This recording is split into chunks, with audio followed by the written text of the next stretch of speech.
بسم الله الرحمن الرحيم.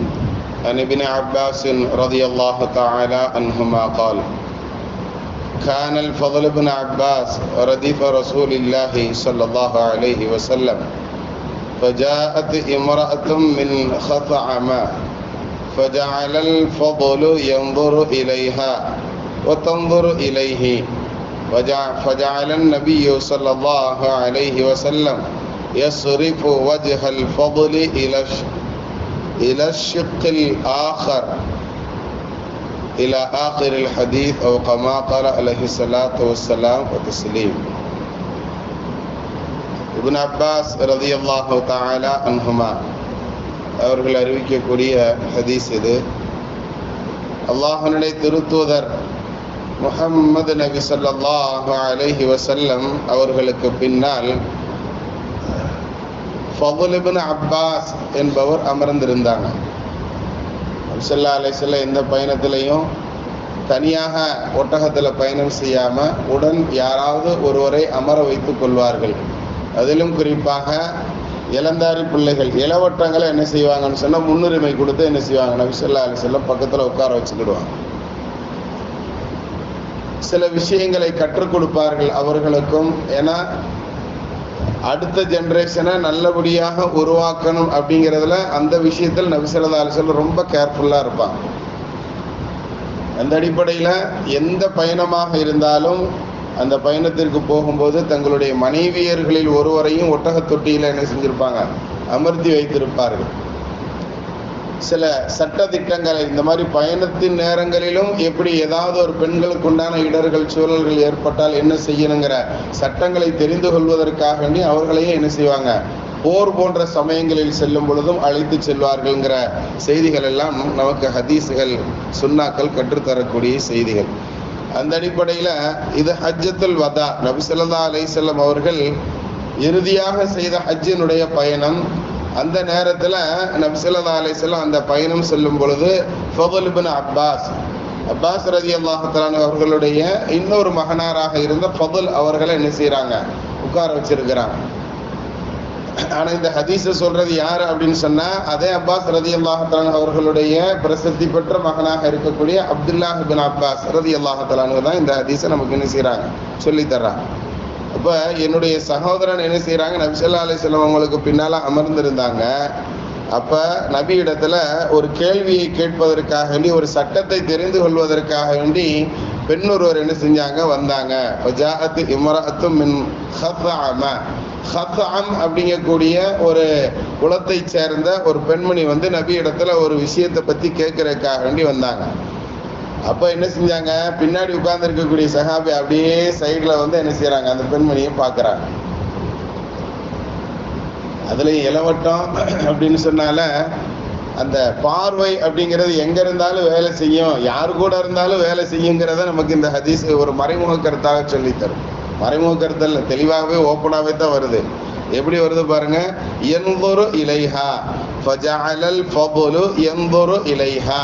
அந்த பெண்மணி வந்து நின்று கேள்வி கேட்கறதுக்காக வேண்டி வந்த உடனேயே இந்த என்னுடைய சகோதரன் இளவட்டமாக இருந்த அந்த வாலிபர் என்ன செய்கிறாருன்னு சொன்னால் அப்படியே திரும்பி பார்க்குறாரு, அந்த பெண்மணியை பார்க்க ஆரம்பித்தார். உடனே அடுத்த செய்தியை சொல்றாங்க, தந்துர் இலைஹி, இவரையும் அந்த பெண் பார்க்க ஆரம்பித்தார். வந்தது எதுக்குன்னு சொன்னா கேள்வி கேட்கறதுக்கு. ஆனால் அங்கு நடைபெறக்கூடிய நிகழ்வு என்ன அப்படிங்கிறதையும் இந்த ஹதீஸை அறிவிக்கக்கூடிய ராவி அவர்கள் ரொம்ப தெளிவாக சொல்லி தர்றாங்க. அப்போ ஃபஜஅல நபியு ஸல்லல்லாஹு அலைஹி வஸல்லம் யஸ்ரிஃபு வஜ்ஹல் ஃபضل இலா ஷிக்கில் ஆகர். அப்படியே ஃபதுல் அவங்களுடைய கண்ணத்தை திருப்பி அப்படியே அந்த பக்கம் பார்ப்பாங்க, பார்க்காத அப்படின்னு முகத்தை திருப்பி விடுறாங்க. இப்படியே 1-2 தடவை எல்லாம் 3 முறைகள் இது போன்று செய்தார்கள் நபி ஸல்லல்லாஹு அலைஹி வஸல்லம் என்பதாகவும் நாம் என்ன செய்கிறோம், அந்த ஹதீஸ்களில் நாம் தொடர்ச்சியில் பார்க்க முடியும். இது ஏதோ போகிற போக்கில் சொல்கிறதுன்னு நினச்சிக்கிடாங்க. இது புகாரி இமாம், முஸ்லிம் இமாம் எல்லாம் அறிவிக்கக்கூடிய ஹதீஸ். சரி, அந்த பெண்மணி வந்த செய்தி என்ன, யா ரசூலல்லாஹ், அல்லாஹ்வுடைய திருத்தூதரே, இன்ன ஃபரீதத்தல்லாஹி அலா இபாதிஹி ஃபில் ஹஜ்ஜி. இந்த ஹஜ்ஜினுடைய விஷயத்தில் அல்லாஹ் பரலாக்கி இருக்கக்கூடிய இந்த ஹஜ் இருக்குத, அவனுடைய அடியார்களில் உண்டான என்னுடைய தந்தையும் என்ன செய்கிறாங்க, அந்த ஹஜ்ஜு கடமையான நபரில் இருக்கிறாங்க. ஆனால் ரொம்ப வயது முதிர்ந்து விட்டது என்னுடைய தந்தைக்கு. எவ்வளோ வயசாயிருச்சுன்னு சொன்னால் அவரை தூக்கி நம்ம ஒரு வாகனத்தில் உட்கார வச்சா கூட நேரம் உட்கார முடியாது, அங்கிருந்து பயணம் செய்தும் வர இயலாது.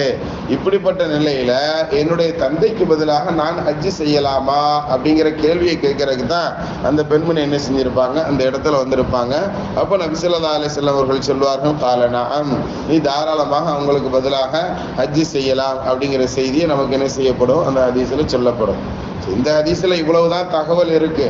அதுக்காக வேண்டி எல்லாரும் என்ன இந்த காலத்துல எப்படி விளங்கிட்டாங்கன்னு சொன்னா, தன்னுடைய தந்தைக்காக தன்னுடைய தாய்க்காக நாமளும் ஹஜ்ஜி செய்யலான்னு பெண்களுக்கும் நபி ஸல்லல்லாஹு அலைஹி வஸல்லம் அனுமதி கொடுத்திருக்காங்க.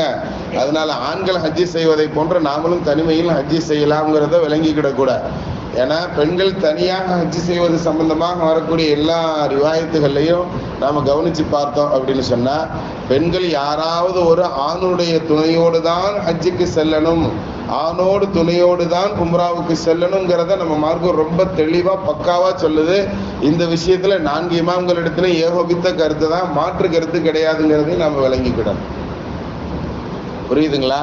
ஆனா இன்றைய காலத்துல அந்த ஹஜ்ஜுக்கு கூப்பிட்டு போகக்கூடிய, அந்த உம்ராவுக்கு கூப்பிட்டு போகக்கூடிய இந்த டிராவல்ஸ் வச்சிருக்கிறவங்க ஒரு நபருக்குன்னு அவங்களுக்கு உண்டான கமிஷன்கள் அதிகமாக கிடைக்குதுங்கிறதுக்காக என்ன செஞ்சிடறாங்க, ஒரு சில நபர்கள் நாங்கள் பாதுகாப்போடு உங்களை அழைத்து செல்கிறோம், பெண்களுடைய ஒரு டீமாக உங்களை நாங்கள் கூப்பிட்டு போகிறோம் அப்படின்னு சொல்லி இது மாதிரிலாம் அவர்கள் என்ன செஞ்சிடறாங்க, பேசி வச்சு தனிமையில் என்ன செய்கிறாங்க, பெண்களை அழைத்துட்டு போகிறாங்க. இது தவறான முன்னுதாரணம். இது நம்ம குடும்பத்து பெண்களை நாம் என்ன செஞ்சுக்கிடணும், பாதுகாத்துக்கிடணும் அப்படிங்கிறத கவனத்தில் எடுத்துக்கிடுவோம். ஹைர் அல்ஹம்துலில்லாஹ்.